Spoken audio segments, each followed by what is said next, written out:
Terima kasih Anda masih bersama kami di Sido Siang bersama saya Nata Arman. Pemirsa, sebuah mobil bos menghantam kios pangkas rambut di Kuningan, Jawa Barat. Sopir mengaku salah menginjak pedal saat memundurkan kendaraan keluar dari garasi.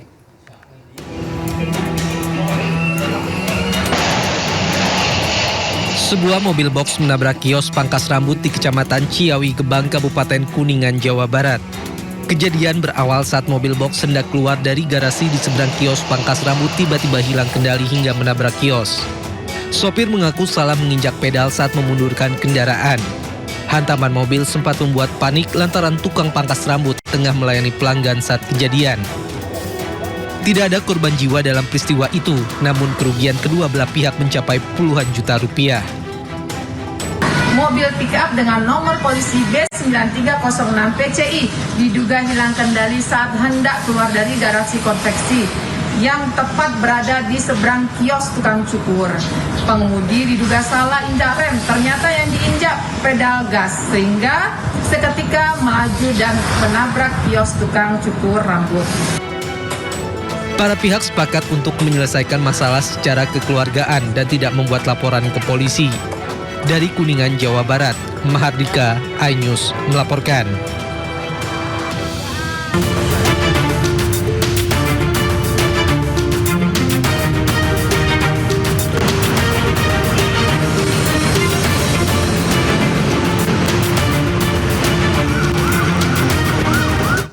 Ya pemirsa, saatnya kita simak pantauan lalu lintas pada siang hari ini dan kami telah terhubung dengan Bribtu Eklesia dari NTMC Polri yang kini berada di kawasan Simpang Pancoran. Baik, selamat siang. Bagaimana pantauan lalu lintas dari tempat Anda melaporkan? Silakan. Baik, terima kasih Nata dan selamat siang pemirsa. Bersama kami dari NTMC Korlantas Polri akan menginformasikan situasi arus lalu lintas langsung dari kawasan Pancoran, Jakarta Selatan. Dapat kita lihat bersama situasi arus lalu lintas di hari weekend ini tampak cukup ramai dari berbagai arahnya, yakni dari arah Cawang yang akan menuju ke arah Semanggi maupun arah sebaliknya pada siang hari ini tampak cukup ramai namun tetap kondusif lancar. Perlambatan kecepatan hanya terjadi jelang antrian traffic light saja. Selepasnya kendaraan dapat melaju dengan kecepatan normal. Kami berterima kasih kepada seluruh pengendara yang tetap bersabar dan berhenti di belakang garis stop pada saat mengantri jelang traffic light. Dan untuk situasi arus lalu lintas selanjutnya dari arah Saharjo yang akan menuju ke arah Kalibata maupun arah sebaliknya pada siang hari ini juga tampak cukup ramai dan tetap kondusif lancar dengan kecepatan kendaraan yang dapat ditempuh berkisar 30 sampai dengan 40 km per jam. Kami menghimbau kepada seluruh pengendara untuk tetap berada pada jalur Anda masing-masing dan tidak berobos jalur yang berlawanan arah demi keselamatan diri Anda dan juga pengendara lainnya. Di kawasan ini terdapat jalur busway. Kami menghimbau kepada seluruh pengendara untuk tidak menggunakan lajur busway sebagai lajur kendaraan Anda karena dapat membahayakan keselamatan diri Anda. Dan bagi para pengendara roda 2 untuk tetap menggunakan helm demi keselamatan Anda hingga tempat tujuan. Kami terus menghimbau kepada seluruh pengendara untuk tetap mematuhi rambu lalu lintas serta marka jalan yang berlaku dan tetap mengikuti arahan serta petunjuk petugas kami di lapangan. Bagi Anda pemirsa yang mendapatkan informasi situasi arus lalu lintas selengkapnya, dapat menghubungi call center kami di 15669 ataupun melalui nomor WhatsApp di 085871500669. Selamat beraktivitas, hati-hati di jalan dan salam presisi. Demikian Bribtu Eklesia melaporkan, kembali kepada Nata. Silakan. Baik, terima kasih Bribtu Eklesia atas laporan dari kawasan Simpang Pancoran. Selamat bertugas kembali dan salam presisi.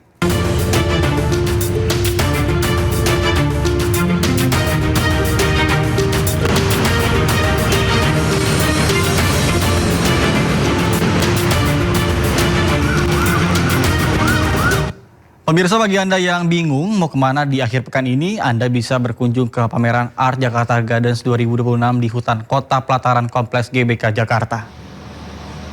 Art Jakarta Gardens 2026 merupakan pameran seni ruang terbuka yang menampilkan perpaduan seni rupa, kontemporer, dan juga landscape urban. Ada 31 patung dan juga berbagai koleksi dari 26 galeri seni di Indonesia dan juga di Asia yang dipamerkan dalam pegelaran kali ini. Bagi Anda yang tertarik berkunjung, pameran ini masih akan berlangsung hingga hari ini.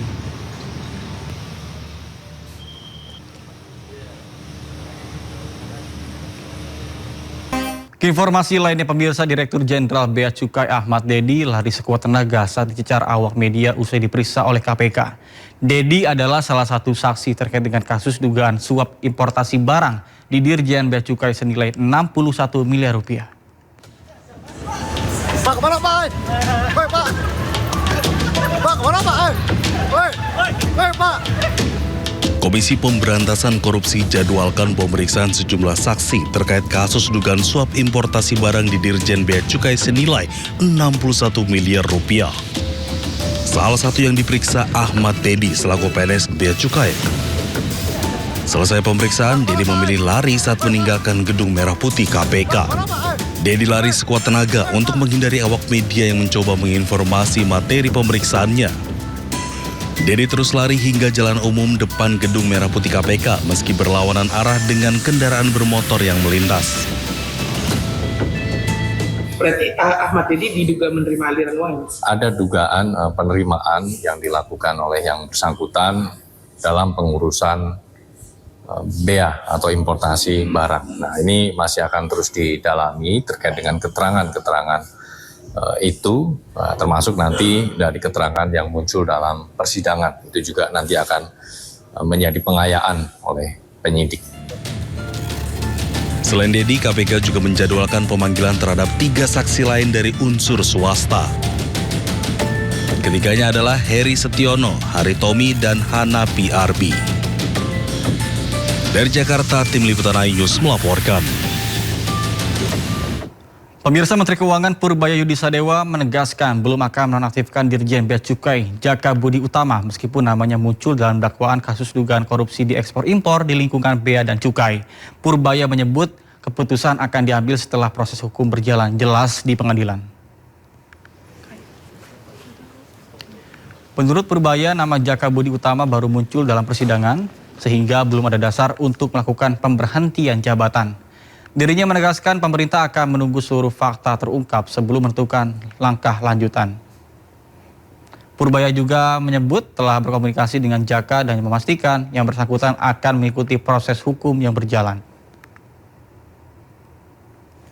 Namanya muncul. Nanti kita lihat proses hukumnya seperti apa. Pak, bakal diberhentikan sementara nggak Pak? Tidak sampai clear di sana seperti apa. Proses kan baru mulai, namanya baru muncul, masa langsung berhenti. Kita lihat sampai clear sejelas-jelas seperti apa kasus itu, baru kita akan ambil tindakan. Ada virus Hanta setelah 3 orang kapal pesiar MV Hondius dilaporkan terinfeksi. Kementerian Kesehatan kini berkoordinasi dengan WHO untuk melakukan screening dan juga deteksi dini.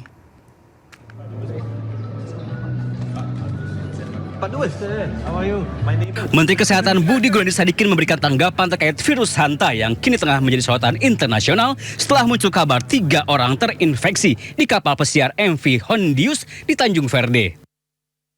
Budi mengatakan bahwa pihaknya telah berkoordinasi dengan World Health Organization untuk mengatasi penyebaran virus Hanta. Pemerintah juga menyiapkan langkah screening termasuk rapid test dan pemeriksaan menggunakan VCR. Virus ini kan virus yang lumayan berbahaya. Jadi kita udah koordinasi dengan WHO. Kita untuk bisa lakukan screeningnya. Ya, kita beruntung sekarang kan mesin PCR kita udah banyak. Jadi untuk deteksi virus ini harusnya bisa lebih mudah. Cuma dipastikan reagennya masih khusus. Meski virus Hanta disebut cukup berbahaya, hasil pemantauan sementara menunjukkan penyebarannya masih terbatas di MV Hondius di Tanjung Verde dan belum meluas. Kementerian Kesehatan saat ini memfokuskan pengawasan atau surveillance agar penanganan dapat dilakukan dengan cepat jika virus tersebut benar-benar menyebar. Tim Liputan iNews melaporkan. Lantas bagaimana manusia bisa terinfeksi virus Hanta, dan berikut kita simak penyebab dan juga gejalanya. Penyebab terpaparnya Hanta virus adalah dari manusia menghirup udara maupun terkena air liur, kencing atau kotoran tikus yang terinfeksi Hanta virus.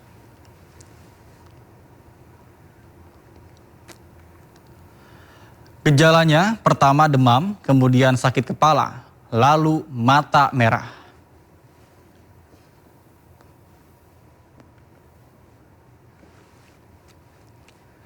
Sebelumnya viral video yang menunjukkan situasi di dalam kapal pesiar MV Hondius yang terinfeksi hantavirus.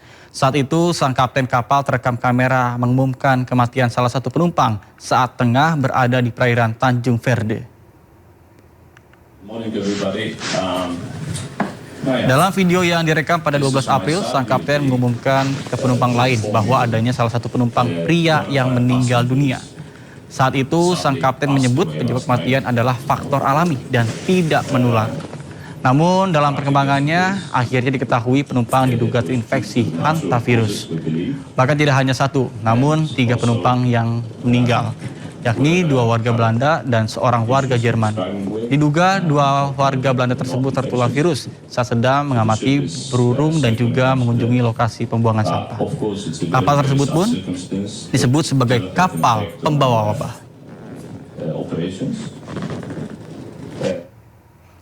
Usai merebaknya dugaan infeksi hantavirus, kapal pembawa wabah itu pun dilarang bersandar di pelabuhan Tanjung Verde. Kapal penjaga pantai pun terlihat berjaga di sekitaran kapal pesiar itu. Kapal berpenumpang sebanyak 150 orang itu terombang-ambing di perairan Tanjung Verde hingga petugas kesehatan berhasil menangani situasi. Selain 3 penumpang yang meninggal, 3 penumpang lainnya sudah positif terkonfirmasi tertular dan dilarikan ke rumah sakit untuk menggunakan helikopter ambulans dan sementara 5 orang lainnya dalam status terduga.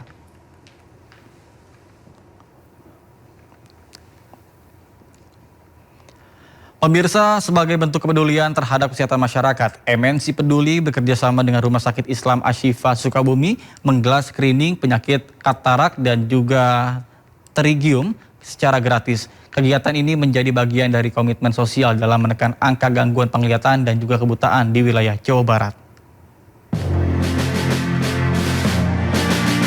Ratusan warga prasejahtera antusias mengikuti screening penyakit katarak dan pterygium gratis yang digelar MNC Peduli dan Rumah Sakit Islam Ashifa di Gor, Kecamatan Kadu Dampit, Sukabumi, Jawa Barat.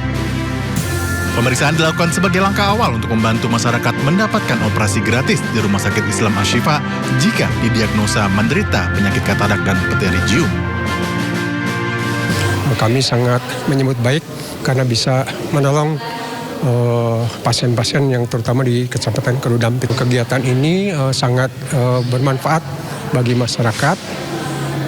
Harapannya kerjasama ini terus terjalin ke depannya karena betul-betul sangat dibutuhkan oleh masyarakat. Ya, kami berharap ke depan kolaborasi antara MNC Peduli dengan Rumah Sakit Islam Ashifa ini akan terus berjalan karena banyak sekali masyarakat yang membutuhkan bantuan-bantuan terkait dengan kesehatan, khususnya untuk katarak.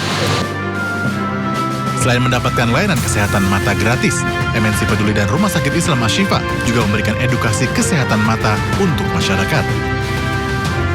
Mengucapkan terima kasih yang setinggi-tingginya dan memberikan apresiasi kepada Rumah Sakit Islam Ashifa Kota Sukabumi bekerjasama dengan MNC Peduli dalam kegiatan sosial. Dengan kegiatan ini kami sangat bersyukur sekali bisa membantu kita dalam memberikan pelayanan kepada masyarakat. Kegiatan ini terlaksana berkat uluran tangan masyarakat Indonesia yang mendonasikan bantuannya untuk mereka yang membutuhkan. Mari donasikan bantuan Anda lewat website mncpeduli.org.